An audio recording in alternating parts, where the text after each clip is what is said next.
No one saw it coming.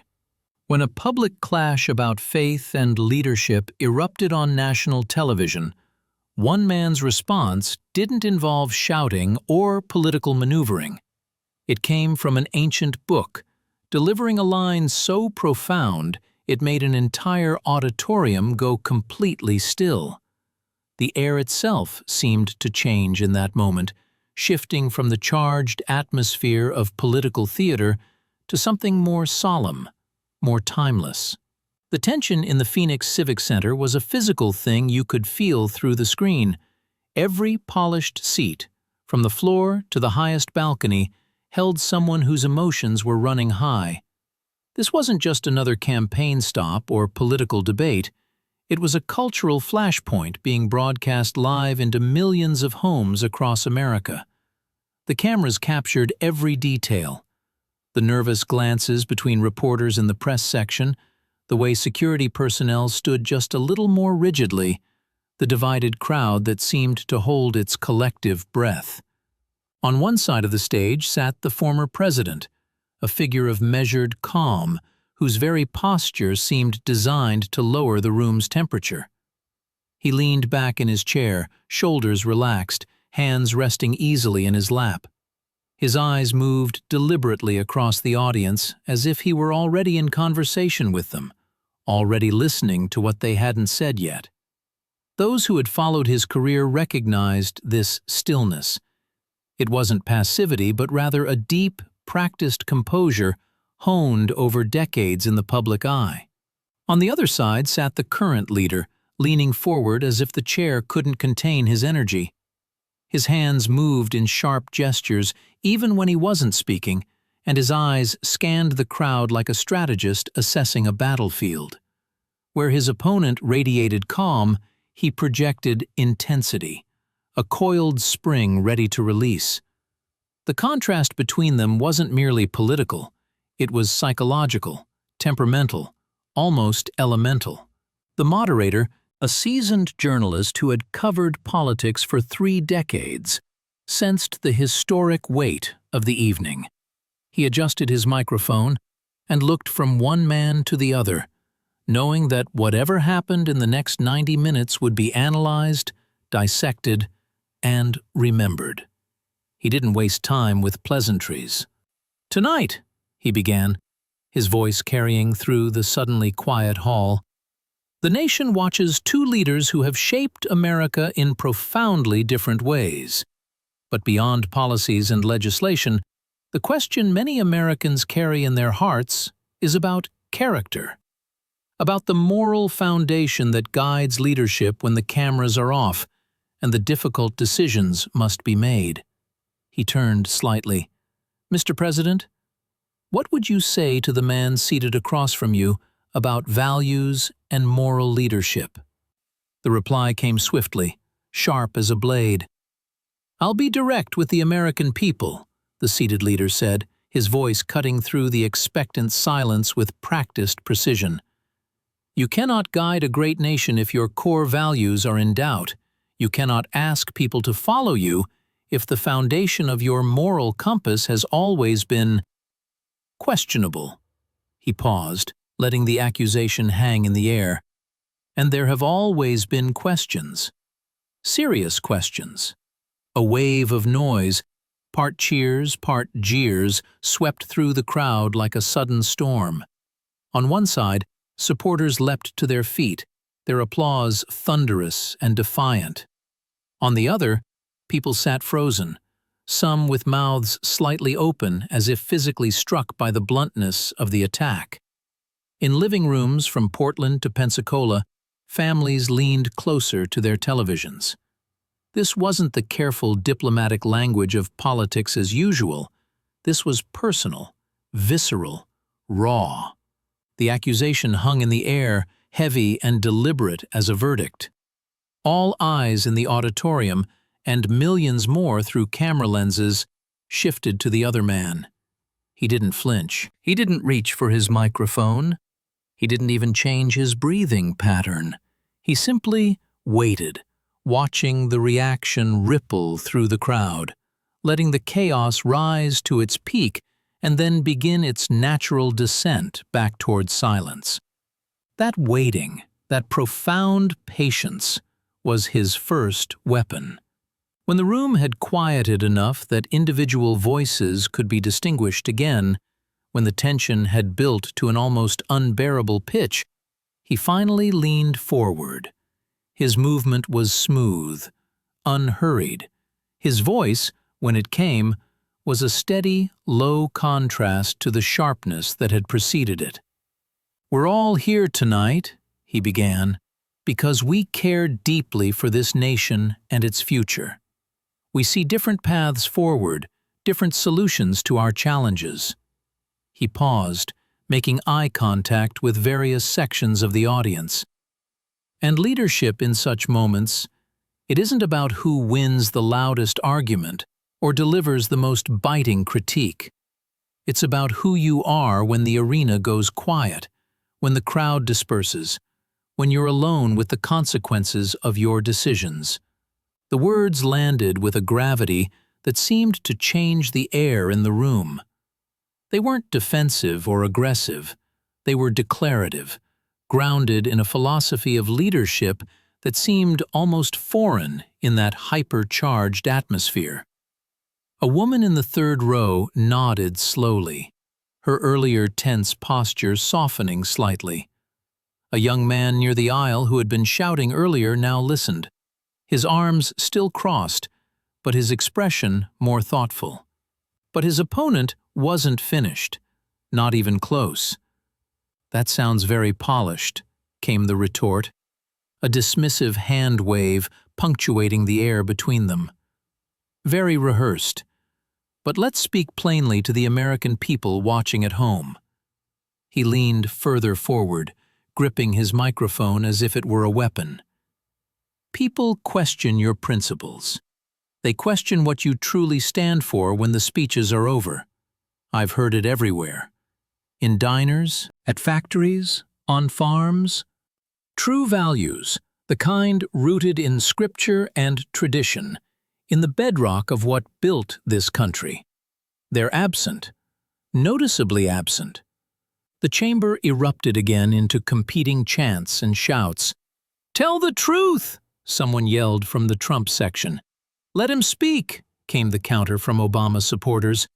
The moderator tried to interject, raising his hands in a calming gesture, but the momentum felt like a runaway train gathering speed down a mountain. "This man," the accusation continued, a finger pointing across the stage, "invokes faith when it's politically useful. He references scripture when it fits the narrative. But actions, consistent, observable actions over time, reveal the actual truth. America doesn't need more clever words or well-turned phrases. It needs clarity. It needs leaders whose moral foundations are visible in everything they do, not just convenient in the moment. Through the building storm of noise and reaction, through the palpable anger and agreement rippling through different sections of the crowd, the former president remained unmoved. He was a statue of composure amidst the chaos, his expression unreadable but not unfeeling. It was as if he were observing the scene from a slight distance, understanding its dynamics without being swept up in them. When the moderator finally guided the focus back to him, using both words and body language to reclaim some control over the event, the room hushed in patches.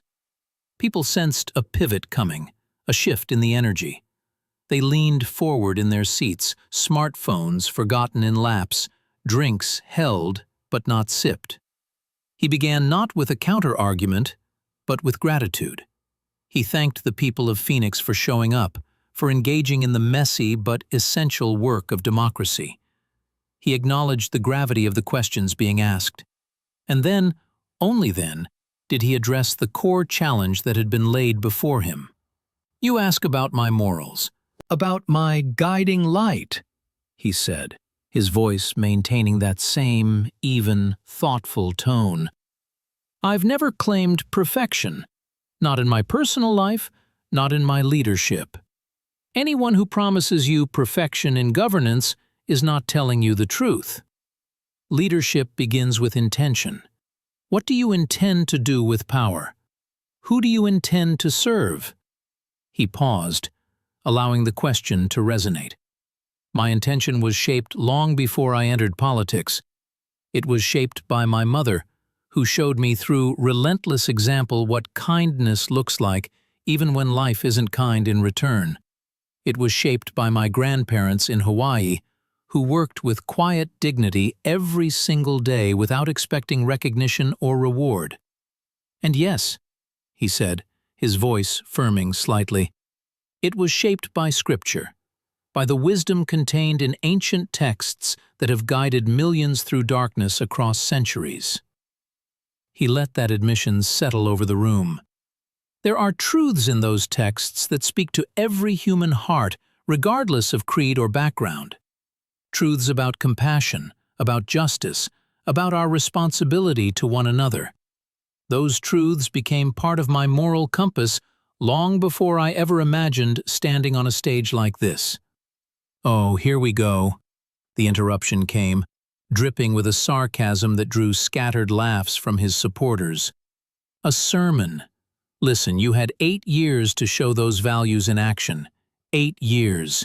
The results, the actual outcomes for American families, for our communities, for our standing in the world, those results are the proof, not words, not tonight's words, not yesterday's words. Proof.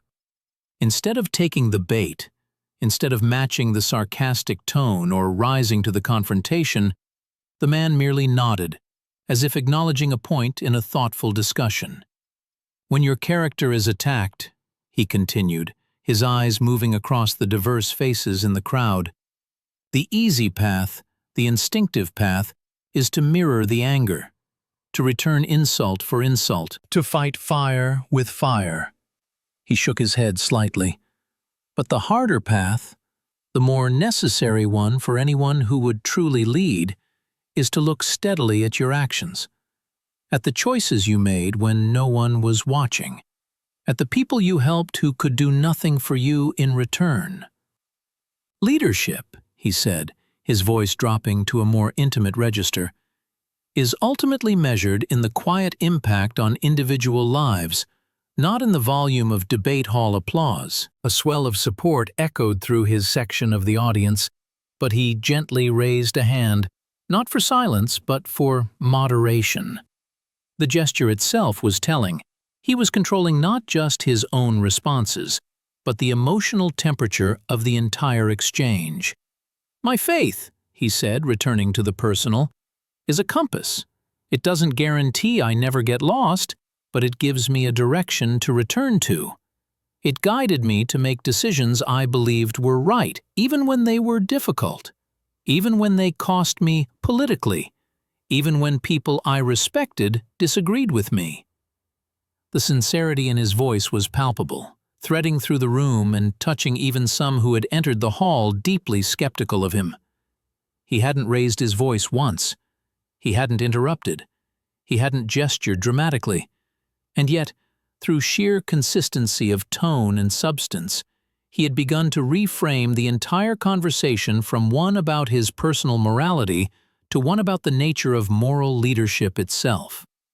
But he was about to reveal the anchor of his entire argument, the piece that would shift the evening from political drama to something people would discuss for years.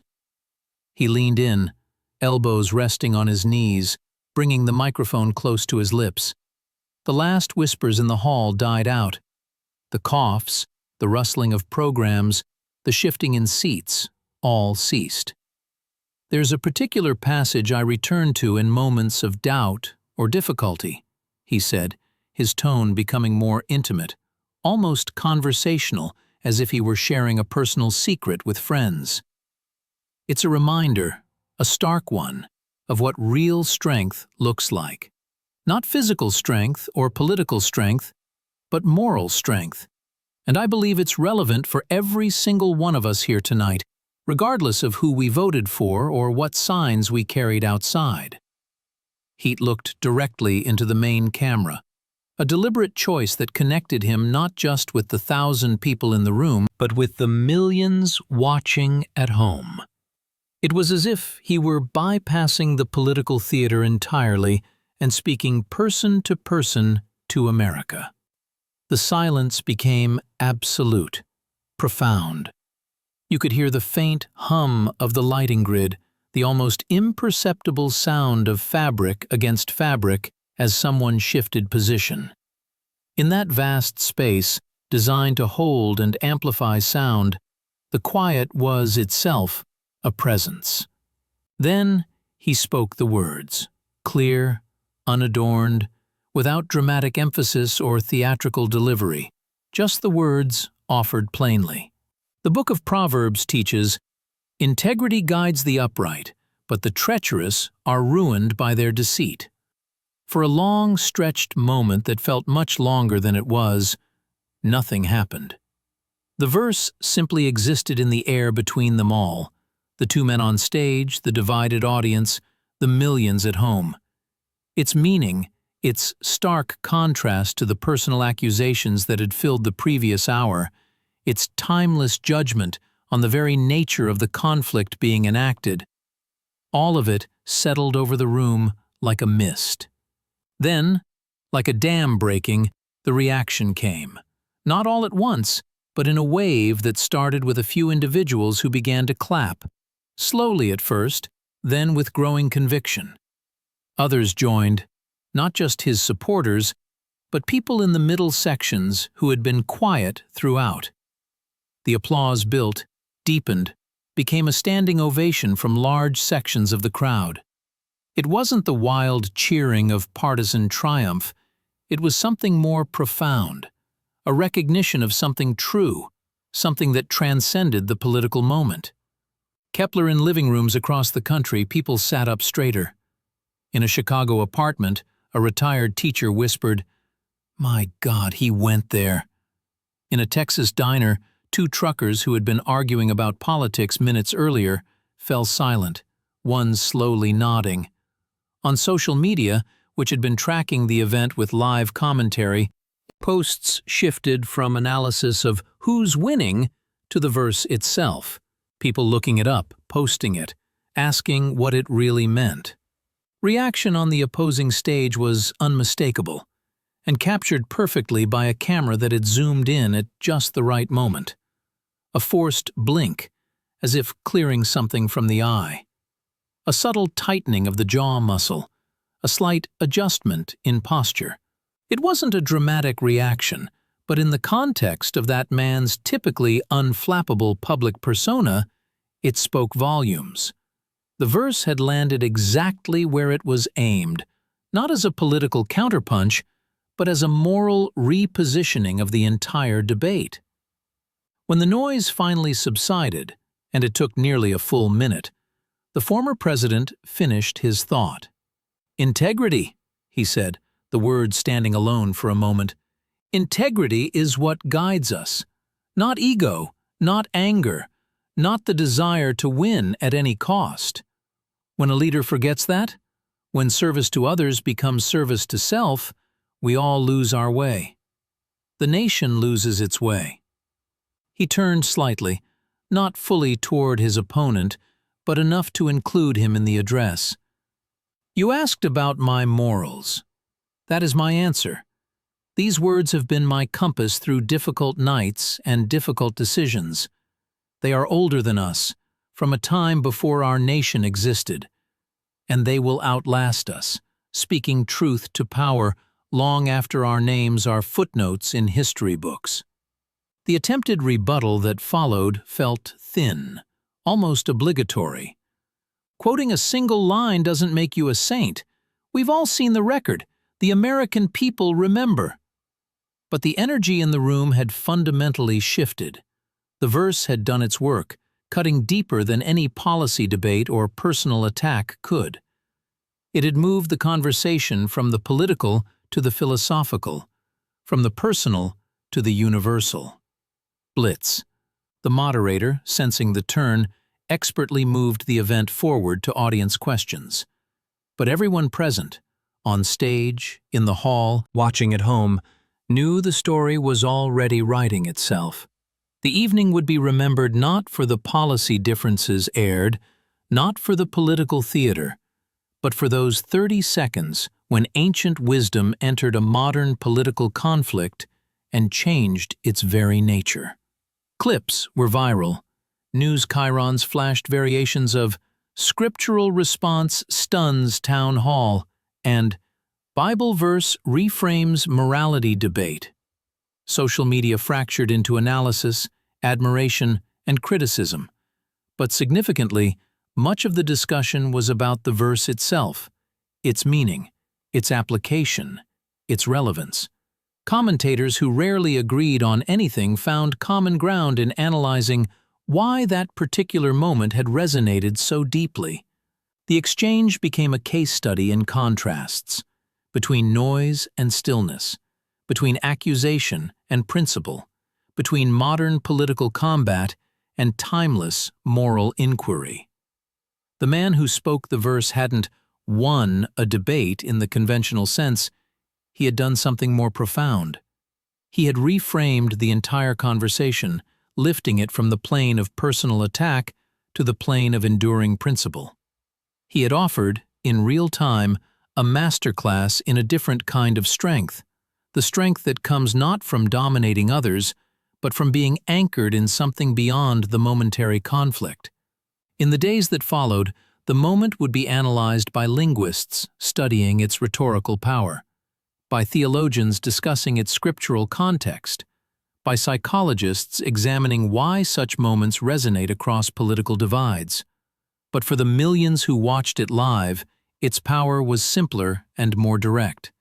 It was a reminder that some truths transcend politics, that some wisdom predates our current conflicts, and that sometimes the most powerful response to accusation isn't a louder accusation, but a deeper truth spoken calmly into the storm. The verse from Proverbs would appear on church signs the following Sunday. It would be quoted in sermons across the theological spectrum. It would be debated on talk shows and in editorial pages. But perhaps most tellingly, it would be shared privately, in text messages between friends who disagreed politically but recognized something meaningful, in emails from parents to children discussing what real leadership looks like, in workplace conversations that began with, "Did you see that moment when—" That night in Phoenix, two visions of America had clashed on stage. But for one brief, crystalline moment, a third vision had emerged, one anchored not in personality or party, but in a principle ancient enough to judge them both. And in that moment, everyone in the room and everyone watching had to decide not which man they agreed with, but what kind of truth they recognized when they heard it. Don't forget to like this video and subscribe to Blazy of Stories for more deep dives into the moments that define our discourse, the speeches that change conversations, and the historical instances where words truly changed the world.